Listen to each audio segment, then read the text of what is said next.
ॐ अज्ञानतिमिरान्धस्य ज्ञानाञ्जनशलाकया चक्षुरुन्मिलितं येन तस्मै श्रीगुरवे नमः।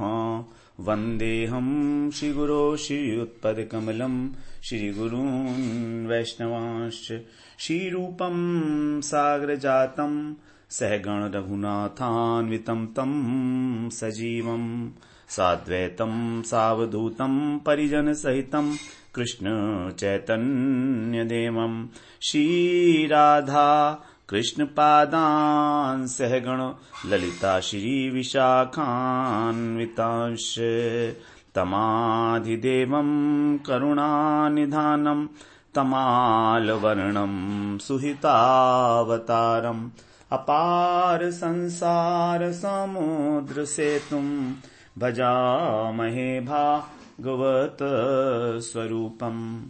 हे देव हे दैत हे भुवनैक बंधो हे कृष्ण हे चपल हे करुणैक सिंधु हे नाथ हे रमण हे नयनाभिराम हा हा कदा नु भवितासि पदं दृशोर्मे। श्री कृष्ण चैतन्य प्रभो नित्यानंद श्री अद्वैत गदाधर शिवसदि गौर भक्त वृंद। हरे कृष्ण कृष्ण कृष्ण हरे हरे हरे राम राम राम हरे हरे। हरे कृष्णा। सर्वप्रथम मैं अपने गुरुपाद पद्म ओम विष्णुपाद अष्टोत्तर शत श्री श्रीमद् भक्ति वेदांत माधव गोसाई महाराज के चरण कमलों में अनंत कोटि दंडवत प्रणाम ज्ञापन करता हूं। हम लोग श्रीमद् भागवत पुराण में दशम स्कंद का श्रवण कर रहे हैं। भगवान की जो पौगंड लीलाएं हैं उसका हम लोगों ने श्रवण किया 15वें अध्याय से लेकर 20वें अध्याय तक 6 अध्याय में ब्रज लीला प्रकरण में, जो हमारा 33वां प्रकरण है। तो भगवान की जो पौगंड लीला 5 वर्ष से लेकर और 10 वर्ष तक, इसमें प्रधानतः सभी सख्य रस की लीलाएं हैं। और इसी लीला के अंदर भगवान ने जो है कालिय का दमन किया, काली का उद्धार किया। तो 15वें अध्याय के अंदर धेनुकासुर का वध है। धेनुकासुर का वध किया बलराम जी ने।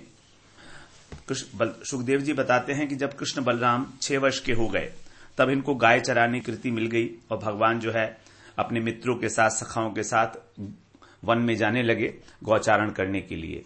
वहां पर जब विचरण करते करते एक बार जो इनका एक मित्र है श्रीदाम, उसने कहा कि बलराम जी से, कृष्ण से कहा कि आप लोग जो हैं, आपका तो स्वभाव है दुष्टों को विनष्ट करना, तो यहां पर एक थोड़ी दूरी पर ही एक वन है जिसमें ताड़ के वृक्ष लगे हुए हैं पंक्ति में, और वो वहां पर वो इतने अधिक फल लगते हैं कि वो पक पक कर गिरते रहते हैं। उसके फल जो हैं अत्यंत सुगंधित है, मनोहर हैं, लेकिन उस वन में कोई जा नहीं सकता क्योंकि वहां पर धेनुक नामक एक राक्षस है और उन्होंने जो है और उसके जो संबंधी हैं राक्षस के, तो वो उसकी रक्षा करते हैं। वो केवल जो है कंस के लिए ही जाते हैं वहां के फल, इस प्रकार से। तो धेनु क्या है? धेनु है मतलब गधे के रूप में। तो सारे राक्षस जो हैं वो गधे के रूप में रहते हैं और मनुष्यों को, पशु पक्षियों को खा जाते हैं। तो कहता है कि वहां की जो सुगंध है उससे हमारा मन सबका मोहित हो रहा है, तो आप हमको वो फल खिलाएं। बलराम जी से जब कहा तो बलराम जी ने हंसते हुए कहा, ठीक है चलो तालवन में चलते हैं। तो बलराम जी ने एक वृक्ष को वहां पर जोर से पकड़ा और हिलाया, तो ताल के फल जो है गिरने लगे। जब उनकी आवाज सुनी, क्रोध में भरकर वहां पर जो उसका रक्षक था धेनुकासुर, ये कंस का ही एक जो था, कंस का ही एक दूत वो था, रक्षक था, तो उसी का सेवक था कंस का ही। तो उसने अपनी दुलत्ती चलाई। पहली बार तो बलराम जी ने कुछ नहीं किया, उसको मौका दिया, लेकिन दूसरी बार जब उसने, बलराम जी थोड़ा पीछे हट गए, लेकिन दूसरी बार जब उसने दुलत्ती चलाई तो जैसे ही चलाना चाहता था, बलराम जी ने उसके पैरों, दोनों पीछे के पैरों को पकड़ के हवा में घुमाया और ताल वृक्ष के ऊपर देकर मारा। उससे धेनुकासुर तो मर ही गया, लेकिन ताल के वृक्ष जो सब एक पंक्ति में खड़े हुए थे वो एक से एक टूट टूट कर गिरने लगे, सारे के सारे। जब उसके संबंधियों को पता लगा, वो सभी जो है कृष्ण बलराम के ऊपर आकर प्रहार करने लगे। भगवान ने और बलराम जी ने दोनों को सबको ही, जितने भी उसके ज्ञाति भाई थे, सबको खेल खेल के अंदर मार दिया। इस प्रकार वहां पर जो है खून से लथपथ हो गई वहां पर भूमि भी, इसलिए बच्चे सखा जो है वो ताल जो कि फल गिर गए थे नीचे उसका आस्वादन भी नहीं कर पाए, क्योंकि वहां पर बड़ी दुर्गंध फैल गई थी। इस प्रकार से तो यहां पर भगवान फिर इस प्रकार से उसका वध करके और ब्रज में जब वापस आते हैं तो उनका बड़ा सुंदर वर्णन किया है सुखदेव जी ने। गोपियों के जो नेत्र हैं रूपी भ्रमर जो है भगवान के मुखारविंद के मकरंद का रसपान करके और वियोग की सारी व्यथा को शांत करते हैं, शांत हो जाती है उनकी सारी व्यथा वियोग की। और भगवान भी जो अत्यंत तिरछी चितवन से उनका सत्कार स्वीकार करते हैं और इस प्रकार ब्रज में प्रवेश किया। माता यशोदा और रोहिणी मैया दोनों ही वात्सल्य पूर्वक दोनों बच्चों का लालन पालन करती हैं, स्नान करा के, चंदन लगा के, पुष्पमाला अर्पित करके फिर भोजन कराती हैं उनको। और इसके बाद फिर बताते हैं कि जब एक बार आषाढ़ का महीना था, गर्मियों के बाद आषाढ़ का महीना आता है, गर्मियों के समय का समय है, गर्मियों के समय ही बड़ा प्यास का महीना था वो आषाढ़ का मास। तो वहां पर गाय जो है बड़ी व्याकुल हो गई प्यास से, तो और काली उन्होंने क्या किया, और ग्वाल बालों ने भी जो काली नाग के विष से दूषित जल था वो पी लिया और फिर सब बेहोश होकर यमुना जी के तट पर गिर गए। लेकिन भगवान ने अपनी अमृतमय दृष्टि से उन सबको पुनर्जीवित कर दिया। सब लोगों ने जान लिया कि कृष्ण ही जो है हमको पुनर्जीवित किया है। इस प्रकार अब 16वें और 17वें अध्याय में कालिय दमन की कथा है। सुखदेव जी बताते हैं कि जब भगवान ने देखा कि कालिय नाग ने यमुना को दूषित कर रखा है तो उसके लिए उन्होंने संकल्प किया। तो परीक्षित जी बताते हैं कि आप हमें अब कालिय नाग कथा सुनाएं। सुखदेव जी कथा सुनाने नहीं चाहते थे क्योंकि इसमें जो है बड़ा विरह है भगवान के साथ ब्रजवासियों का, तो बड़ी दुखमयी कथा होने के कारण सुखदेव जी जो है बड़े संक्षेप में ही इसको कवर कर रहे थे। लेकिन जब परीक्षित महाराज ने कहा कि आप हमें पूरी कथा सुनाएं, तब फिर सुखदेव जी ने कहा कि देखो, यमुना में कालिय नाम का एक जो नाग था वो रहता था और उसकी विष की ज्वाला से सारा का सारा जो जल था उसका वो आग से खौलता रहता था, यहां तक कि ऊपर जो उड़ने वाले पशु पक्षी भी उसके ताप से गिरकर मर जाते थे। तो इस प्रकार जब भगवान ने सोचा कि संकल्प किया कि मुझे यमुना को शुद्ध करना है, तो उन्होंने जो है कसकर एक फेटा बांधा अपना और ऊंचे कदम के वृक्ष पर चढ़ गए और विषैले जल में कूद गए। तो उससे जो है यमुना का जो जल था वो उछल गया और बाहर 400 हाथ तक बाहर फैल गया। क्योंकि भगवान तो बहुत बलिष्ठ हैं, यद्यपि भगवान का शरीर तो छोटा सा ही है, लेकिन फिर भी भगवान तो सारे के सारे अखिल ब्रह्मांड नायक हैं।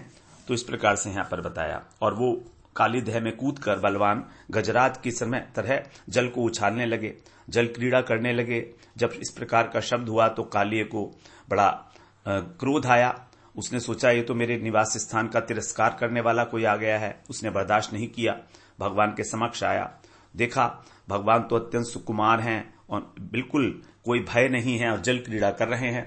तो भगवान के मन मस्तल पर उसने डसना आरंभ किया और उनके शरीर को जो है जकड़ लिया अपने शरीर से। तो इस प्रकार नागपाश में बंध गए भगवान और सभी ग्वाल बाल जो है उनको देखकर इस प्रकार से बेहोश हो गए। गाय जो है उदास हो गई, सबकी सब बहुत ब्रज में सब अशुभ शकुन होने लगे। नंद बाबा भयभीत हो गए। सभी लोग सोचने लगे कि आज कृष्ण की रक्षा नहीं होगी क्योंकि इतना अधिक अपशकुन हो रहा है। सब जो है भगवान के चरण चिन्हों को खोजते खोजते और वहां पर पहुंच गए जहां पर कालिय नाग का निवास था, यमुना का जो हृदय था उसके अंदर। तो बलराम जी लेकिन उस दिन नहीं गए थे वनचारण की लीला में। तो बलराम जी तो जानते थे भगवान के प्रभाव को, तो उनके चेहरे के ऊपर हल्की सी मुस्कान थी। वो किसी प्रकार व्यग्र नहीं थे, बिल्कुल चुप रहे वो।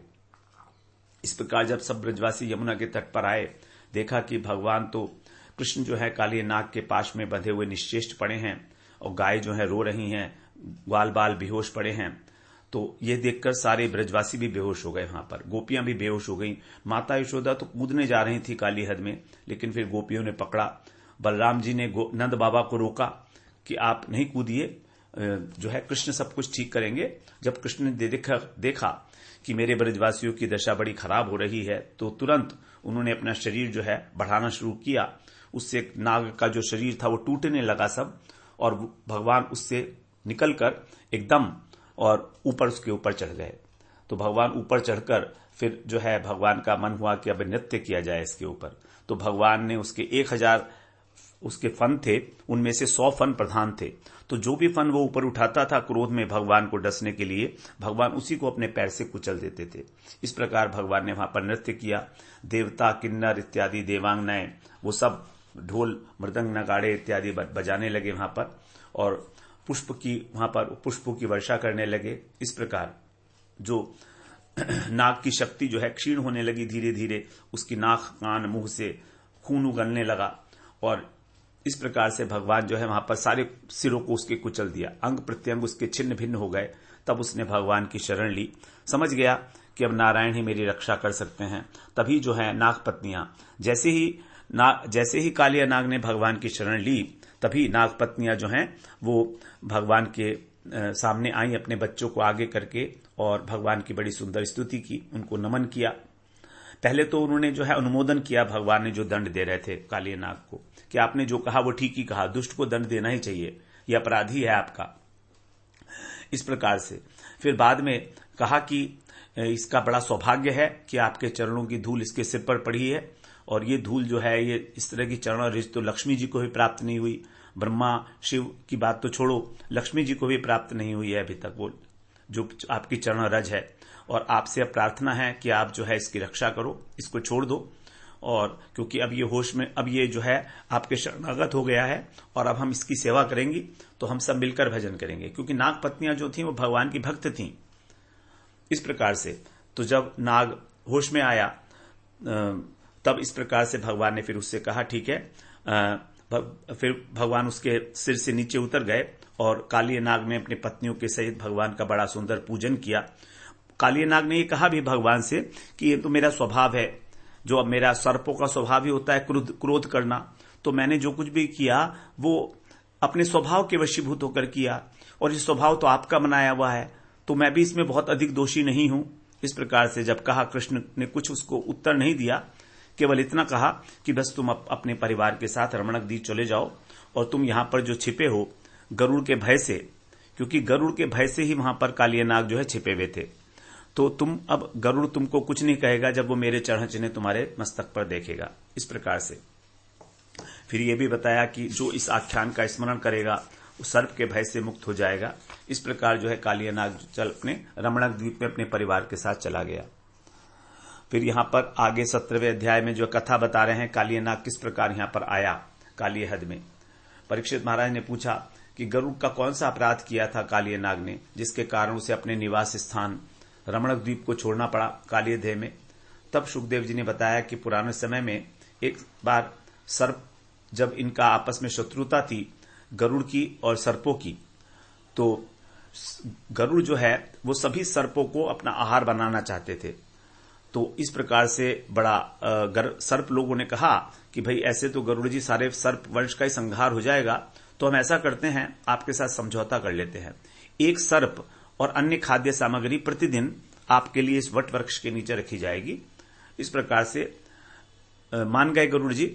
और तब जो है जब कालिये का नंबर आया, कालिये को भी जाना था एक बार, तो कालिये को बड़ा अभिमान था, वो सभी नागों का राजा था, तो उसने कहा कि मेरे होते हुए तुम लोग क्यों डरते हो, मेरे सामने कोई भी नहीं ठहर सकता है। इस प्रकार से जब उसने कहा तो कालिया नाग को अपने घमंड था बहुत बल के ऊपर, तो वो स्वयं तो गरुड़ के पास गया नहीं, बल्कि गरुड़ जी के लिए जो रखी गई थी बलि सर्प की, और उसको स्वयं ही खा गया कालिया नाग। जब गरुड़ जी ने सुना तो उन्होंने कालिये बड़ा क्रोध आया उन्हें, और उन्होंने कालिये के ऊपर जो है आक्रमण किया। तो कालिये ने जब देखा कि गरुड़ आक्रमण कर रहे हैं तो उसने अपना मुंह फैलाकर गरुड़ जी के पैरों में डसा, लेकिन महापराक्रमी गरुड़ जी को कोई फर्क ही नहीं पड़ा। उन्होंने अपने बाएं पंख से कालिये के ऊपर जब प्रहार किया तो उस घायल हो गया कालिये इस प्रकार से, और वो भागकर यहां पर यमुना जी के पास में ही, जो यमुना जी का जो पानी होता है मानसून में जब अलग एक ह्रद में इकट्ठा हो जाता है, तो वहां पर आकर निवास करने लगा। कालिये यमुना जी में नहीं निवास करता था, बल्कि एक उसके पास में ह्रद है उसके अंदर निवास करता था, क्योंकि यमुना जी में निवास करता तो मथुरा जाती है यमुना जी, तो वो भी सारा विषैला हो जाता पानी। इस प्रकार से अब क्योंकि कालिय जानता था कि गरुड़ जी यहां पर नहीं आ सकते इस ह्रद के अंदर। कारण यह था कि वहां पर सौभरी ऋषि ने एक बार गरुड़ को श्राप दे दिया था। जब सौभरी ऋषि तपस्या कर रहे थे तो वहां पर उन्होंने देखा कि गरुड़ जी जो हैं मछली को खाना चाहते हैं, और वहां पर उनको दया आ गई सौभरी ऋषि को, तो उन्होंने गरुड़ जी को श्राप दे दिया। मना किया पहले तो कि तुम मत खाओ ये, लेकिन जब मन ही माने, गरुड़ जी को बहुत भूख लगी थी तो उन्होंने मछली खा ली। तो उन्होंने गरुड़ जी को श्राप दे दिया कि यदि आप यहां पर आओगे तो आप जो है आपकी मृत्यु हो जाएगी। इस प्रकार से अब गरुड़ जी वहां नहीं आ सकते थे। यद्यपि गरुड़ जी हैं श्रेष्ठ भक्त हैं, भगवान के वैष्णव हैं, वो चाहते तो सौभरी ऋषि को भी श्राप दे सकते थे, और वो अगर चाहते तो यहां आकर भी उनका कोई बाल बाका नहीं होता। लेकिन गरुड़ जी क्योंकि वैष्णव हैं, उन्होंने सम्मान किया उस श्राप का, सौभरी ऋषि के द्वारा दिया गया था। और सौभरी ऋषि जो हैं योगी हैं, बहुत वर्षों से वो तपस्या कर रहे थे। तो इस प्रकार सौभरी ऋषि का एक प्रकार से वैष्णव अपराध हो गया, एक वैष्णव के चरणों में अपराध किया उन्होंने। क्योंकि श्रेष्ठ वैष्णव यदि अपने से कनिष्ठ वैष्णव की कोई बात नहीं भी माने तो उनको अपराध नहीं लगता है। क्योंकि जैसे चाकू है और खरबूजा है, तो चाहे खरबूजा चाकू पर गिरे, चाहे चाकू खरबूजे पर गिरे, लॉस तो खरबूजे का होगा। उसी प्रकार से जो श्रेष्ठ वैष्णव हैं उनके प्रति किया गया अपराध ही जो है वो कनिष्ठ वैष्णव को, उसकी भक्ति को समाप्त कर देता है, उसके तप को समाप्त कर देता है। तो उस वैष्णव अपराध के कारण ही जो है सौभरी ऋषि का मन चंचल हो गया, और सौभरी ऋषि ने वहां पर एक मछली को जब संग करते हुए देखा तो उनके हृदय में भी काम की इच्छा पैदा हो गई, और उन्हें विवाह करने की इच्छा पैदा होने के लिए कारण वो मांधाता राजा थे उस समय, वहां पर सूर्यवंशी राजा, उनके पास गए और उनकी 60-50 कन्याओं से विवाह किया, और बहुत समय तक उनके साथ जो है भोग किया। उनके बहुत बच्चे भी हो गए। उसके बाद 10,000 वर्षों के बाद उनको ये याद आया कि मैं कहां पर फंस गया। तो ये जो उनको फल मिला ये वैष्णव अपराध का था। इस प्रकार से तो वैष्णव अपराध जो होता है वो हमको अपने मार्ग से, भक्ति के मार्ग से च्युत कर देता है सब प्रकार से। तो इस प्रकार कालिये को ये बात पता थी और किसी नाग को नहीं पता थी, इसलिए कालिये जो है वहां पर आकर छिप गया था गरुड़ जी के भय से। अब भगवान ने जब उसको निर्भय बना दिया, उसको गरुड़ जी का कोई भय नहीं रहा, तो फिर वो दोबारा रमणक द्वीप चला गया अपने परिवार के साथ। इस प्रकार जो है भगवान काली देह से निकले हैं, और जब वो निकले हैं तो वस्त्र आभूषण अलंकारों से अलंकृत थे।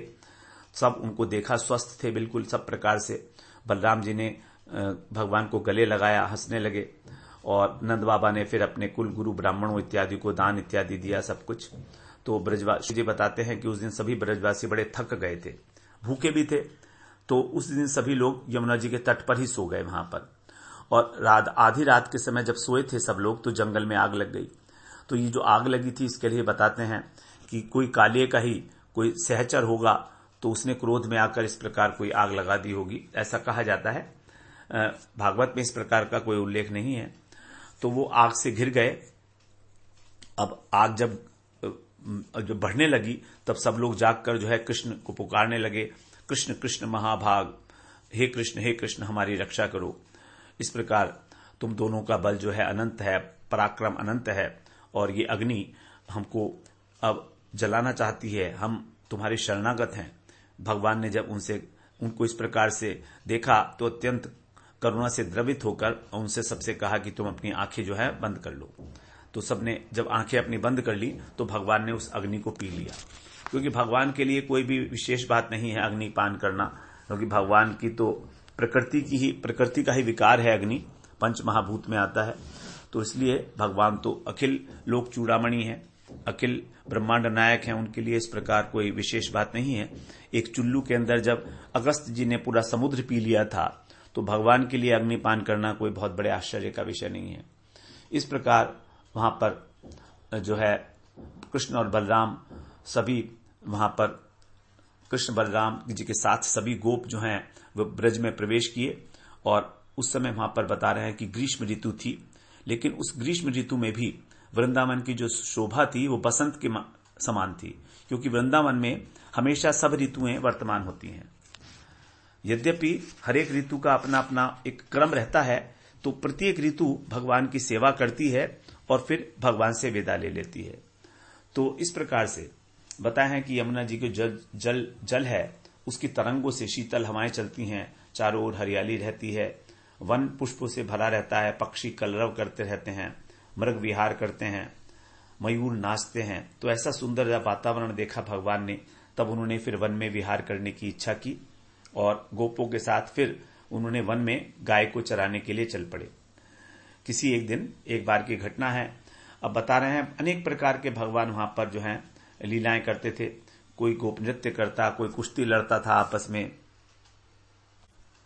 कभी भगवान जो है बेल को गेंद बनाकर उससे खेलते, कहीं आंख मिचौनी करते, कभी मेंढकों की तरह उछलने लगते, सब आपस में बड़े परिहास करने लगते, झूला झूलते इस प्रकार। और वहां पर भगवान जो है मोर पंख धारण करके, मोर पंख ही नहीं कहा गया है, काक पक्ष धरो क्वचित, कभी कभी जो कौए की पांख होती है, पंख, उसको भी धारण करते थे। इस प्रकार कृष्ण और बलराम वहां पर वृंदावन के नदियों में, नदी के पास, पहाड़ों में और पहाड़ों के नीचे जो घाटियां होती हैं, कुंजों में, कानन में, सरोवर में, सब जगह पर बड़ी जो लोक प्रसिद्ध क्रीड़ाएं हैं जो साधारण बालकों के द्वारा खेली जाती हैं, तो इस प्रकार की वो क्रीड़ा करते रहते थे। तो वहीं पर एक बार जो प्रलंब नामक एक असुर है वो आ गया। बड़ा लंबा असुर था ये प्रलंब नाम का असुर, इसकी लंबाई बहुत अधिक थी। तो इसने पहले तो सोचा कि मैं इनके खेल में शामिल हो जाऊं, इसके बाद में फिर इन लोगों को उठाकर ले जाऊंगा। प्रलंब ने सोचा कि मुझे पहले जो असुर लोग आए थे वो सब के पास बुद्धि नहीं थी, उन्होंने कृष्ण को जो है मारना चाहा। मैं ऐसा करूंगा कि इसको उठाकर ले जाऊंगा और इन्हीं का वेश धारण करके। तो वहां पर जो दो टीम में बचे हुए थे, दो टीम में बटी हुई थी भगवान की जो टीम खेल की मंडली थी। तो ये डिसाइड किया गया था कि एक दल के जो लीडर होंगे वो तो कृष्ण होंगे और दूसरे दल के बलराम जी होंगे, और जो हार जाएगा वो दूसरे दल वालों को अपनी पीठ के ऊपर, अपने कंधे के ऊपर बिठाकर वो जाएगा, वहां आगे तक जाएगा भांडीर वट तक, और भांडीर वट से फिर लौट कर आएगा इस स्थान पर। इस प्रकार का जो है शर्त लगाई गई खेल के अंदर। तो भगवान जब गोप के वेश में आया प्रलंब, उस दिन जो है एक गोप बालक अपने घर से नहीं आया था। देखिए कृष्ण सभी को पहचानते थे गोप बालकों को, तो उस असुर ने उसी गोप बालक का वेश धारण कर लिया जो अपने घर से उस दिन नहीं आया था। तो अब कृष्ण तो पहचान गए तुरंत उसको कि ये जो है एक राक्षस है। तो जब कृष्ण ने उसे देखा तो राक्षस जो है वो कृष्ण के टीम में ही जो है शामिल हो गया। उसने देखा कि मैं कृष्ण को नहीं मार सकता, ये बड़े बलशाली हैं, इनका जो छोटा भाई है उसको मारता हूं पहले मैं, तब उसके बाद या दोनों को उठाकर फिर ले जाऊंगा किसे भी। तो इस प्रकार से जब वहां पर खेल रहे थे तो हाँ, कृष्ण के पक्ष में हो गया वो इसीलिए क्योंकि उसने सोचा कि मैं कृष्ण से नहीं जीत सकता, और संयोगवश जो है बलराम जी का पक्ष जीत गया। अब बलराम जी का जब पक्ष जीत गया तो भगवान श्री कृष्ण का जो दल था उसने ढोने का काम करना पड़ा उसको। तो कृष्ण जो है अपने कंधे पर श्रीदामा को उठाया वहां पर, और प्रलंब ने बलराम जी को अपने कंधे पर उठाया, और जो वृक्ष था भांडीर का, वट वृक्ष था भांडीर वन में, वहां पर उस वृक्ष की ओर चलने लगे। अब उस वृक्ष को छूकर जब लौट रहे थे तो जहां पर रुकना था वहां रुके नहीं। तो पहले तो अब वहां रुके नहीं, और वो जो असुर है वो बलराम जी को अपने कंधे पर बिठाकर भागने लगा। तो पहले तो बलराम जी थोड़े से घबराए बलराम के भार से, लेकिन फिर उन्होंने जो है अपना वजन जो है बढ़ाना शुरू किया। तो कृष्ण कह रहे हैं कि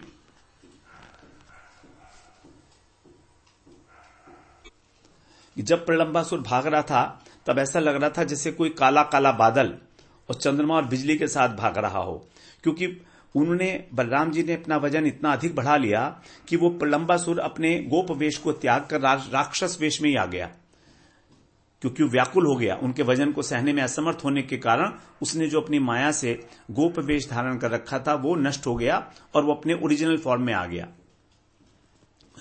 तो इस प्रकार से भगवान ने जो है उनको फिर प्रेरणा दी कि आप जो है इसके साथ ज्यादा खिलवाड़ मत करो और तुरंत ही इसको आप मार दो। तो वो जो है आकाश मार्ग से लेकर भाग रहा था बलराम जी को अपने स्वरूप में आकर, और तब बलराम जी को जब ये पता लगा इस प्रकार से, तो जैसे उनको ये आभास हुआ कि ये तो असुर है और कृष्ण की प्रेरणा भी हो गई थी उनके हृदय में, तो उन्होंने उसके सिर के ऊपर एक जोर से घूसा मारा, मुक्का मारा और उसका सिर जो है वहीं पर ही चूर चूर हो गया और उसकी मृत्यु हो गई, प्राण निकल गए उसके। इस प्रकार जो पाप का स्वरूप था वही था प्रलंब। तो जब प्रलंब को मरते हुए देखा तो सभी देवताओं ने जो है बलराम जी के ऊपर पुष्प वर्षा की और सभी गोपों ने भी बलराम जी की प्रशंसा की। इस प्रकार यहां पर 18वें अध्याय में ये बात बताई गई।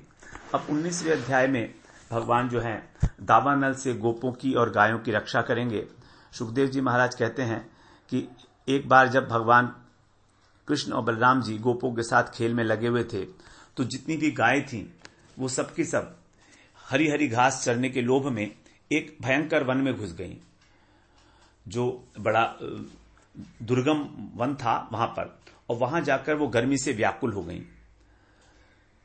अब व्याकुल होकर मुंजा टवी में प्रवेश किया उन्होंने।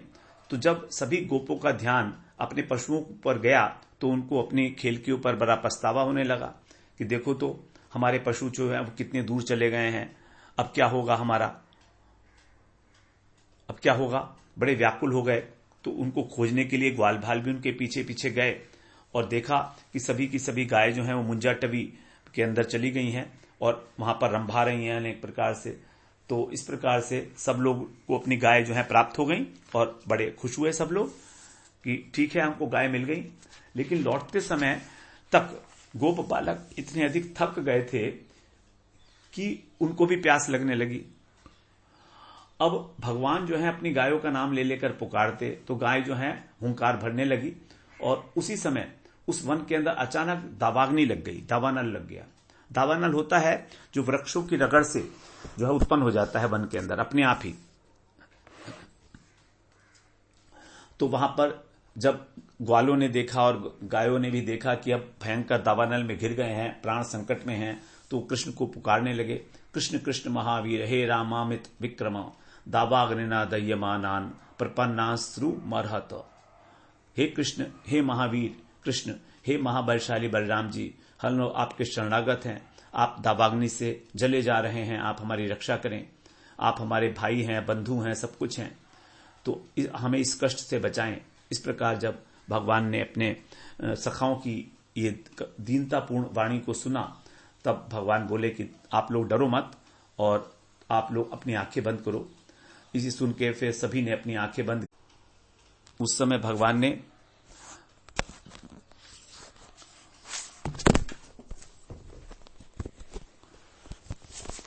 दावानल को आराम से और उसका जो है पान कर लिया। देखते ही देखते दावानल बुझ गया।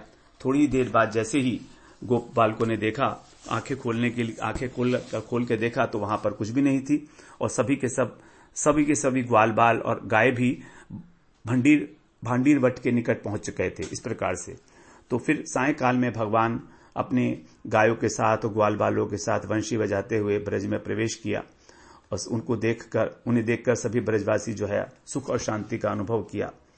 तो यहां पर भगवान ने अग्निपान क्यों किया, कैसे किया, इसके विषय में बड़ी उत्प्रेक्षाएं की गई हैं अनेक भक्तों के द्वारा। फिर 20वें अध्याय में बता रहे हैं कि सभी जो ग्वाल बाल थे उन्होंने घर पहुंचकर अपनी माताओं को दावानल से अपनी किस प्रकार रक्षा की कृष्ण और बलराम ने, और प्रलंबासुर वध की घटनाएं जो है बताई, अद्भुत लीलाएं हैं।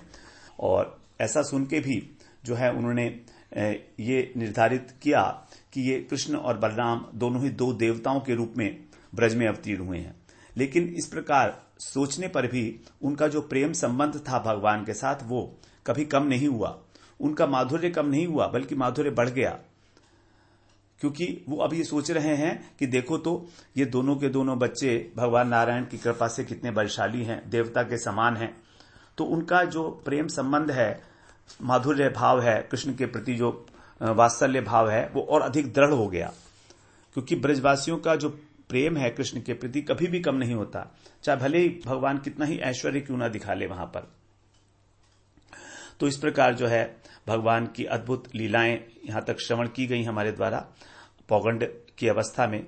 अब यहां पर आगे जो है बता रहे हैं सुखदेव जी, ऋतुओं का वर्णन कर रहे हैं।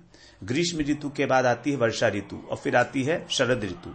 तो ग्रीष्म ऋतु का यहाँ पर वर्णन किया गया है कि ग्रीष्म के समय में जब वर्षा का शुभागमन हुआ तो सभी प्राणियों की वृद्धि होने लगती है और सूर्य और चंद्रमा जो हैं वो आकाश में जो है मेघ गर्जन करने लगते हैं, बिजली चमकने लगती है।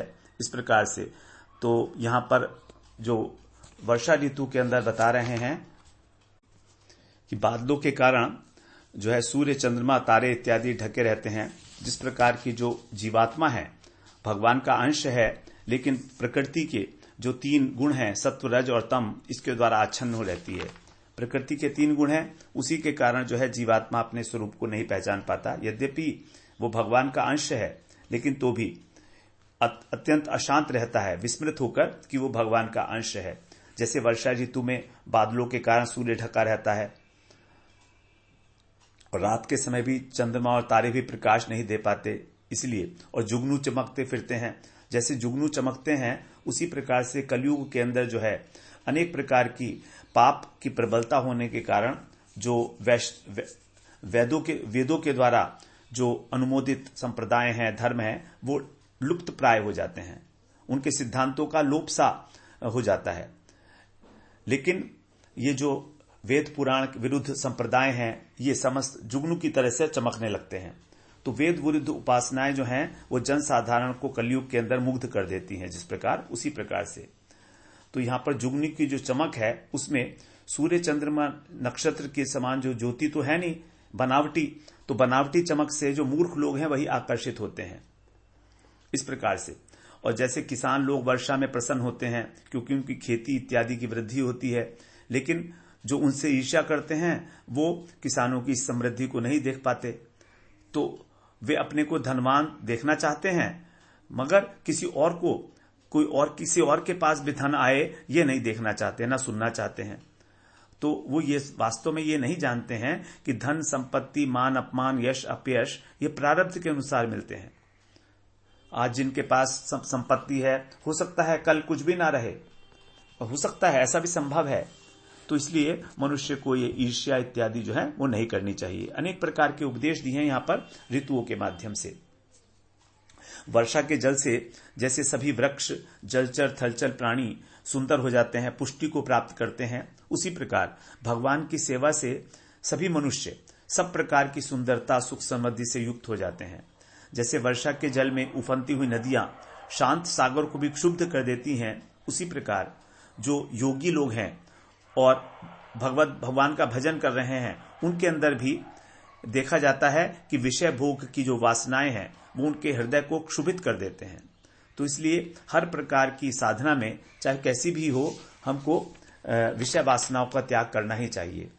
फिर आगे बता रहे हैं जैसे वर्षा की धारा से पर्वत कभी दुखी नहीं होता, बल्कि उसके ऊपर जो मैल जमी हुई है वो धुल जाती है, चमकने लगता है। उसी प्रकार जो भगवान का भक्त है वो भी अनेक प्रकार के दुखों के आने पर भी कभी दुखी नहीं होता, बल्कि उसके दुष्कर्मों का नाश हो जाता है और उसका चित्त जो है शुद्ध होकर भगवान का भजन और अधिकाधिक रूप में करने लगता है, उज्ज्वलता को प्राप्त करता है।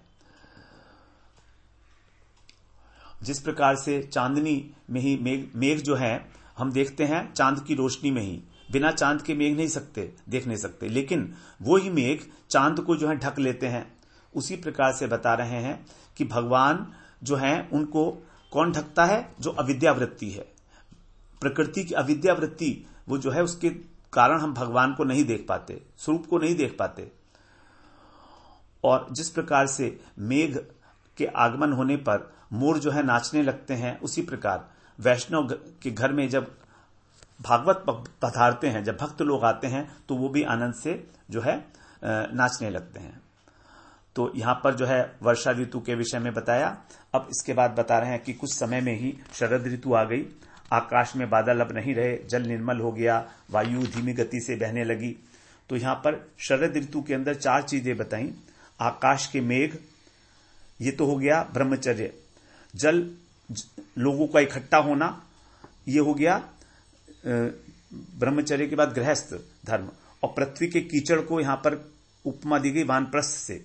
और जल के मटियालापन जो होता है, मैलापन, उसको कहा गया ब्रह्मचर्य, गृहस्थ वानप्रस्थ और संन्यास को कहा गया। उसी प्रकार भक्त जो होता है वो इन चारों आश्रमों के अंदर जो कष्ट प्रतीत होता है, जैसे मान लीजिए ब्रह्मचारी कर्मकांडी गुरु के साथ है तो उसे बड़ा कष्ट होता है, तो उसको कोई जरूरत नहीं है कर्मकांडी गुरु का साथ करने के लिए, जैसे लकड़ी बीनना, गाय को वन में चराना इत्यादि। उसी प्रकार जो गृहस्थ है उसको भी श्राद्ध आदि कर्म करने पड़ते हैं और अपने घर में रहना पड़ता है लोगों के साथ, चाहे वो अनुकूल हो चाहे प्रतिकूल हो, तो उसको भी ये आवश्यकता नहीं है कि वो इस प्रकार के जो है यज्ञ अनुष्ठान श्राद्ध इत्यादि करे, अगर भक्ति कर रहा है तो। वर्षा काल के अंदर जैसे योगी तपस्वी एक स्थान पर रहकर वास करते हैं, किंतु शरद आने पर सब भीड़ भाड़ के रूप में अलग अलग हो सकते हैं, उनका कष्ट खत्म हो जाता है। और वानप्रस्थी जिस प्रकार की तपस्या धूलि रमाता है और बड़ा कष्ट उठाता है शरीर को, भक्ति को इतनी आवश्यकता नहीं होती है। तो इसको कहा गया पृथ्वी के कीचड़ की तरह। और जल का मैलापन, ये जो सन्यासी लोग जो हैं निर्विशेष ब्रह्म का ध्यान करते हैं, ये भी बड़ा कष्टकारक है, तो वो भी नष्ट। भक्ति जो है उसकी आवश्यकता नहीं है भक्त को, इन सब चीजों की आवश्यकता भक्त को नहीं पड़ती है। तो वर्णाश्रम धर्म की आवश्यकता जो है एक भक्त के लिए नहीं है, वो एक साधारण विषय व्यक्ति के लिए ही है जो भगवान का भजन नहीं करता है, तभी तक उसकी आवश्यकता है। उस प्रकार जैसे शरद काल में अत्यंत सुंदर वायु प्रवाहित होती है और सभी प्राणियों की ताप नष्ट हो जाते हैं, उसी प्रकार से जो है भगवान का भजन करने से जो अनुकूल वायु प्रवाहित होती है उसमें भक्त के भी सब त्रिताप नष्ट हो जाते हैं। यहाँ आगे बता रहे हैं, जैसे किसान खेतों की मेड़ मजबूत करके जल को बहना रोकते हैं, और जैसे योगी लोग जो हैं इंद्रियों को विषयों की ओर जाने से रोकते हैं, उस प्रकार से अपने ज्ञान की रक्षा करते हैं। शरद ऋतु में जब दिन के समय बड़ी कड़ी धूप होती है तो लोगों को बड़ा कष्ट होता है, लेकिन चंद्रमा रात्रि के समय सभी लोगों का संताप वैसे ही हर लेता है जैसे कि जो देहाभिमानी पुरुष है उसको अत्यंत दुख होता है। तो इस प्रकार से दुख को भगवान श्री कृष्ण अपने दर्शन से नष्ट कर देते हैं। फिर आगे बताया, जैसे वेदों के अर्थ को जो जानने वाला सत्वगुणी चित्त है, हृदय है, वो अत्यंत शोभायमान है। उसी प्रकार शरद ऋतु में रात के समय जो मेघों से रहित होता है आकाश और चंद्रमा की ज्योति होती है उसके अंदर जगमगाता है, तो वो अत्यंत शोभायमान होता है। फिर आगे बता रहे हैं, इस पृथ्वी में जिस प्रकार से यदुवंशियों के बीच में भगवान कृष्ण की शोभा है, उसी प्रकार से आकाश में तारों के बीच में जो है पूर्ण चंद्रमा सुशोभित हो रहा है। जो शरद ऋतु है उसके समय यहां बता रहे हैं। और फूलों से लदे हुए वृक्ष, लताओं में से होकर बहती हुई बड़ी वायु जब बहती है तो वो ना अत्यधिक ठंडी होती है ना अधिक गर्म होती है। उस वायु के स्पर्श से लोगों की जलन तो मिटती ही है, लेकिन यहां पर गोपियों के विषय में कह रहा है कि उनकी जलन जो है वो मिटती नहीं है, बल्कि वो उनका चित्त जो है उनके हाथ में नहीं रहता, क्योंकि कृष्ण ने उसको चुरा लिया है। इस प्रकार से अब शरद ऋतु के आने पर बड़े बड़े शहरों में, गांवों में जो है बड़े बड़े उत्सव होने लगे। इंद्र यज्ञ इत्यादि जो उत्सव हैं वो इसी में होते हैं। खेतों के अंदर अनाज पक गए और पृथ्वी जो है भगवान की उपस्थिति से, कृष्ण बलराम की उपस्थिति से अत्यंत शोभायमान हो गई। साधना करके जो सिद्ध पुरुष होते हैं वे जैसे समय आने पर अपने देवता पार्षद शरीर को प्राप्त कर लेते हैं, उसी प्रकार से जो वैश्य, सन्यासी, राजा और विद्यार्थी वर्षा के कारण एक स्थान पर रुके थे, वे भी चलकर अपने अपने अभीष्ट कार्य में लग जाते हैं। तो यहाँ पर जो है सारी की सारी उपमाएं दी गई हैं, जो अनेक प्रकार की क्रियाएं होती हैं वर्षा ऋतु में और शरद ऋतु में।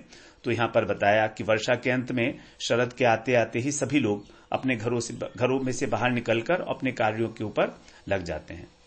जिस प्रकार की जो भगवान के भक्त हैं, सिद्ध हैं, वो अब शरीर को त्याग करके और पार्षद देह प्राप्त करके भगवान के धाम में चले जाते हैं। उस प्रकार से तो बड़ा सुंदर हम लोगों ने यहाँ पर श्रवण किया भगवान की पौगंड लीलाओं का और ऋतुओं का वर्णन, किस प्रकार से वो हमारे परमार्थिक दृष्टिकोण से भी अत्यंत उपादेय हैं। अब हम अगले सत्र में फिर जो भगवान की किशोर लीलाएं हैं उसका हम लोग श्रवण करेंगे। 21वें अध्याय से वेणु गीत है, जिसमें गोपियों ने जो है भगवान की वेणु को सुनकर और भगवान के जो है विषय में वो अपने भाव नेत्रों से क्या क्या देख रही हैं भगवान को वन में जाते हुए, उसका वर्णन किया गया है। वांछा कल्पतरुभ्यश्च कृपा सिंधुभ्य एव च पतितानां पावनेभ्यो वैष्णवेभ्यो नमो नमः।